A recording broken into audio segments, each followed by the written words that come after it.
नमस्कार प्रिय विद्यार्थियों, आज हम पढ़ रहे हैं प्रतिवादी धर्म सुधार आंदोलन यानी काउंटर रिफॉर्मेशन। सब इससे पहले हमने पढ़ा था धर्म सुधार आंदोलन के परिणाम। तो अब पढ़ते हैं प्रतिवादी धर्म सुधार आंदोलन। प्रोटेस्टेंट धर्म सुधार आंदोलन की सफलता के बाद सन 1540 ईस्वी के आसपास ऐसा प्रतीत होने लगा कि पारंपरिक कैथोलिक ईसाईवाद अपनी आखिरी सांसें गिनने की कगार पर आ गया है। कैसे? जैसे उत्तरी एवं केंद्रीय जर्मनी में लूथरवाद के प्रभाव से कैथोलिक धर्म को स्वीकार कर चुका था। स्कैंडिनेविया पूरी तरह से लूथरवादी भी हो चुका था। हंगरी, पोलैंड, लिथुआनिया में भी प्रोटेस्टेंट धर्म सुधार आंदोलन का स्वागत हो रहा था और कैथोलिक ईसाई धर्म अधिकारियों द्वारा प्रोटेस्टेंटवाद की चुनौती का मुकाबला करने के लिए अपनाए गए धर्म सुधार कार्यक्रम को ही प्रतिवादी धर्म सुधार आंदोलन या कैथोलिक धर्म सुधार आंदोलन कहा जाता है। यह प्रतिवादी धर्म सुधार आंदोलन दो रूपों में व्यक्त हुआ, रक्षात्मक एवं आक्रामक।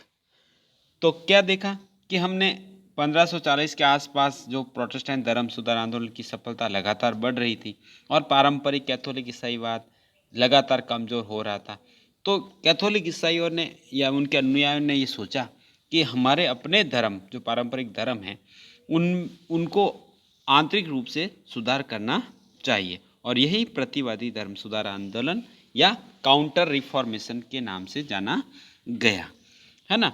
अब पढ़ते हैं कि कैथोलिक धर्म सुधार आंदोलन या प्रतिवादी धर्म सुधार आंदोलन की प्रेरक परिस्थितियां यानी काउंटर रिफॉर्मेशन की जो प्रेरणा देने वाली परिस्थितियां या उनके उद्भव के कारण क्या थे, पढ़ते हैं। उससे पहले जानते हैं, यह मानना ठीक नहीं है कि कैथोलिक धर्म सुधार के मूल में एकमात्र प्रोटेस्टेंट धर्म द्वारा प्रस्तुत चुनौती थी। यानी ऐसा नहीं है कि केवल प्रोटेस्टेंट धर्म सुधार के आंदोलन की वजह से ही कैथोलिक धर्म में सुधार आंदोलन शुरू हुआ यानी काउंटर रिफॉर्मेशन हुआ, और भी कई कारण थे। प्रोटेस्टेंट आंदोलन की सफलता ने कैथोलिक धर्म सुधार की तात्कालिक आवश्यकता को अवश्य रेखांकित किया तथा प्रतिवादी धर्म सुधार की प्रक्रिया को गतिवत व तीव्रतर बनाया, अधिक तेजी दी। लेकिन कैथोलिक धर्म सुधार की पृष्ठभूमि में अनेक अन्य पूर्ववर्ती परिस्थितियां भी विद्यमान थी। जैसे इतिहासकार ल्यूकस कहते हैं कि प्रोटेस्टेंटवाद का उदय कैथोलिक धर्म सुधार का एक कारण था, लेकिन एकमात्र या अत्यधिक नहीं। केवल यही नहीं था कि प्रोटेस्टेंट धर्म सुधार के उदय से ही कैथोलिक धर्म में सुधार हुआ यानी काउंटर रिफॉर्मेशन हुआ, और भी अन्य कारण थे। इसे ही एकमात्र महत्वपूर्ण कारण मान लेना अतिशयोक्तिपूर्ण कथन होगा। कैथोलिक धर्म सुधार के लिए निम्नलिखित परिस्थितियों को उत्तरदायी माना जा सकता है। कौन सी परिस्थितियां? जिनमें वो 5 परिस्थितियों का उल्लेख किया जा रहा है। पहली है निम्न वर्गों में पारंपरिक कैथोलिक धर्म निष्ठा की दृढ़ता। दूसरा, स्पेन के राजाओं एवं अन्य राज्य परिवारों का कैथोलिक धर्म उत्साह। तीसरा, पुनर्जागरण युगीन इटली के बुद्धिजीवियों की कैथोलिक धर्म निष्ठा। चौथा, नवीन धार्मिक संघ। और अंत में 5वां है पोप पाल तृतीय के नेतृत्व में पोप तंत्र का सुधारात्मक रुख। तो इन सबको हम एक एक करके पढ़ने का प्रयास करते हैं, जिसमें पहला है निम्न वर्गों में पारंपरिक कैथोलिक धर्मनिष्ठा की दृढ़ता। कैसे?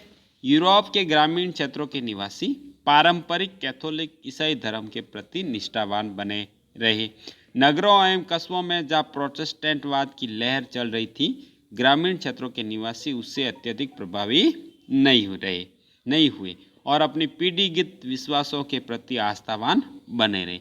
अनेक क्षेत्रों में प्रोटेस्टेंट आंदोलन मूलतः एक बुर्जुआ आंदोलन भी बना रहा। यानी जो प्रोटेस्टेंट आंदोलन था उसका प्रभाव नगरों और कस्बों तक ही रहा। ग्रामीण क्षेत्रों में अभी भी वहाँ के लोग कैथोलिक धर्म के प्रति विश्वास को बनाए रहे हुए थे, यानी वो अभी भी कैथोलिक धर्म में निष्ठा रख रहे थे। दूसरा है स्पेन के राजाओं और अन्य राज्य परिवारों का धार्मिक धर्म उत्साह। कैथोलिक धर्म सुधार सक्रिय रूप से सबसे पहले कहाँ शुरू हुआ? स्पेन में आरंभ हुआ। स्पेन ईसाई रहस्यवादी चिंतन का गढ़ रहा था। यहाँ के प्रमुख ईसाई रहस्यवादी थे फ्रांसिस्को डी ओसुना, जिनकी मृत्यु 1540 में हुई, सैन पेड्रो डी अलकैंट्रा और थे जुआन डे अविला, और ऐसे ही संत थे क्रॉस के सेंट जॉन, जिनका कार्यकाल था, जन्म काल था 1542 से 1591 ईस्वी। Louis day Leone.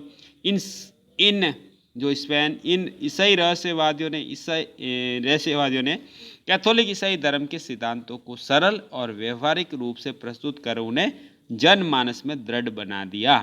स्पेन के कई राजा कट्टर कैथोलिक धर्मावलंबी थे और कैथोलिक ईसाई धर्म के प्रति निष्ठा स्पेन के राष्ट्रवाद का प्रमुख तत्व था। इस संबंध में स्पेन की रानी इसाबेला द्वारा का नाम विशेष उल्लेखनीय है, और रानी इसाबेला ने स्पेन वासियों को कैथोलिक ईसाई मत को ही सर्वाधिक एकमात्र धर्म के रूप में स्वीकार करने के प्रयासों में कोई कसर नहीं छोड़ी थी। यानी स्पेन की रानी इसाबेला ने वहाँ के लोगों में कैथोलिक ईसाई धर्म को और अधिक स्वीकार्य बनाने के लिए काफ़ी प्रयास किए थे। तो दूसरा हमने पढ़ा था स्पेन के राजा और अन्य राज परिवारों का कैथोलिक ईसाई धर्म में सुधार के लिए योगदान। तीसरा था पुनर्जागरण युगीन इटली के बुद्धिजीवियों की कैथोलिक धर्म निष्ठा। यह मानना एक सामान्य भूल होगी कि पुनर्जागरण कालीन सभी मानववादी चिंतकों ने कैथोलिक धर्म से नाता तोड़ लिया। हमें यह ध्यान रखना चाहिए कि इटली में मानववाद कैथोलिक परिवेश में ही उदित हुआ और इसके समर्थक औपचारिक तौर पर कैथोलिक चर्च के प्रति निष्ठावान बने रहे। यह दूसरा कारण था, यानी अभी भी कई बुद्धिजीवियों की निष्ठा कैथोलिक धर्म के प्रति थी। चौथा है नवीन धार्मिक संघ। प्रोटेस्टेंट क्रांति के काल में कैथोलिक ईसाई धर्म को नए धार्मिक संघों से बड़ा संबल मिला। इनमें से कुछ नए धार्मिक संघ सामाजिक बुराइयों को दूर करने के लिए बनाए गए थे, कुछ अन्य संघ प्रोटेस्टेंट धर्म का मुकाबला करने के लिए। इन नवीन धार्मिक संघों में कुछ उल्लेखनीय थे, यानी कुछ ऐसे नवीन धार्मिक संघ जिन्होंने स्वयं अपने धर्म में सुधार करने के लिए प्रयास किया, साथ ही साथ प्रोटेस्टेंटों का मुकाबले के लिए भी काम किया। तो ऐसे ही धार्मिक संघ थे जिनमें पहला है इटली में सेंट जेरोम एमिलियन द्वारा स्थापित धार्मिक संघ सोमचची, और दूसरा है मिलान जो इटली में एंटोनिया जकारिया द्वारा बनाया गया धार्मिक संगठन बर्नाबाइट्स। इसी प्रकार एक महिला एंजेला मैरिसी द्वारा स्थापित संगठन उर्सुलाइंस।